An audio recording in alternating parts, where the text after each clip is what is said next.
Seenaa gabaabaa Jaalbattee Urgeessaa Bulaa bara 1978 hanga 2024. Jaalbattee Urgeessaa Bulaa godina Shawaa Bahaa Aanaa Dugdaa Ganda Baqqaallee Girrisaatti abbaasaa obbo Urgeessaa Bulaa fi haadhasaa aadde Godaannoo Bobbaarraa bara 1978 akka lakkoofsa Awurooppaatti dhalate. Jaalbatteen ganduma Baqqaallee Girrisaatti sadarkaa tokkoffaa bara 1988 hanga 1991 kutaa 5 hanga 8 magaalaa Maqii mana barumsaa giddugaleessaa Maqiitti xumurate. Itti aansee bara 1992 hanga 1995tti sadarkaa lammaffaa kutaa 9 hanga 12 mana barumsaa kaatolikii Maqii bara 1995 hanga 1998 qabxii olaanaatiin 3.6 fiduun yuunivarsiitii Baardaaritti ogummaa barsiisummaatiin leenji'e. Barnoota baayoloojii bara 1999-2005 kaasee kan barate yoo ta'u, Jaalbatteen erga ogummaa barsiisummaatiin eebbifamee booda mana barumsaa sadarkaa lammaffaa Dobonsokkoo Baatuu barsiisummaan ramadamee hojjete. Koolleejjii Arraambeettis itti gaafatamummaa fi koolleejjii Qiddist Maariyaam Adaamaa qindeessaa barumsa fagoo ta'uunis tajaajileera.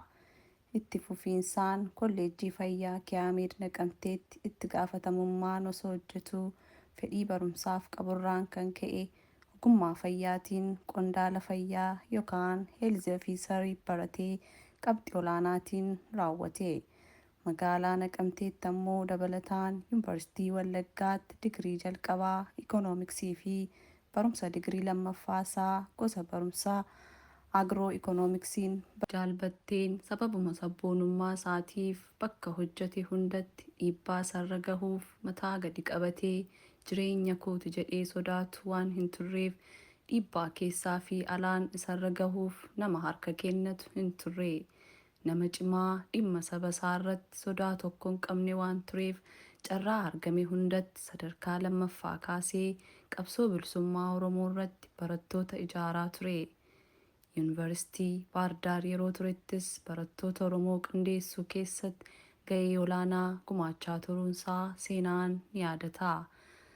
Sababa kanaanis hammeenyaaf saaxilamee hidhameera. Jaalbatteen bara 2010 gaa'ila kan godhate yoo ta'u, abbaa ijoollee 4ti. Dhiira 1 fi dubartoota 3s qaba.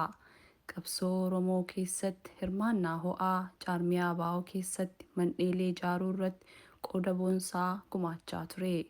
Dirqama mandheelee ABO ijaaruu kan eegale yuunivarsiitii Baardaaritti yoo ta'u, bara 2005tti godina Shawaa Bahaatti mandhee ABO qindeessuu keessatti qooda olaanaa bahachaas tureera. Jaalbatteen haala sochii qabsoo gara jabina sirna impaayera kanaatiin hammaachaa deemus qabsoo dhiisee hin teenye.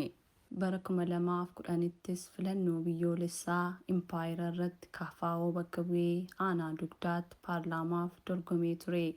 Jaalbatteen nama ejjennoo hin raafamne qabu waan ta'eef sochii qeerroo keessattis dura bu'ummaan hiriira qindeessaas tureera. Gaggeessaa cimaa fakkeenya gaariin hoogganu waan ta'eef lukkuulee wayyaanee yeroo sanaatiin caba lafee cabuusa mudatus qorqalbiinsaa hanga guyyaa wareegamutti cabsuun hin danda'amne. Jaalbatteen jaala qaalii lubbuu qaalii isaa gootummaan saba isaatiif dabarsee kennedha. Hanga gaafa rasaasni diinaa qaamaa fi adda isaarra bu'eetti irbuu saba isaatiif seene hin sharafne. Waadaa isaarra ejjechuu mannaa hadhaa wareegama boonsaa dhandhamuus filate. Jaalbattee Urgeessaa gaafa 9/4/2024 magaalaa Maqiitti hoteela mana sireenni kireeffate keessaa halkan baasanii bakka Maazooraa Girrisaa jedhamutti rasaasa 6 mataa fi dugda isaatti roobsuun ajjeesanii alatti darbanii. Barii isaa gaafa guyyaa 10/4/2024 reeffisaa bakkeetti akka saree gatamee argame. Gumaa fi billuun goota kanaa ni baati. Kaayyoon inni itti wareegames galma ni geessi. An Caaltuu Tamasgeenii goota sabaa nagaan boqadha.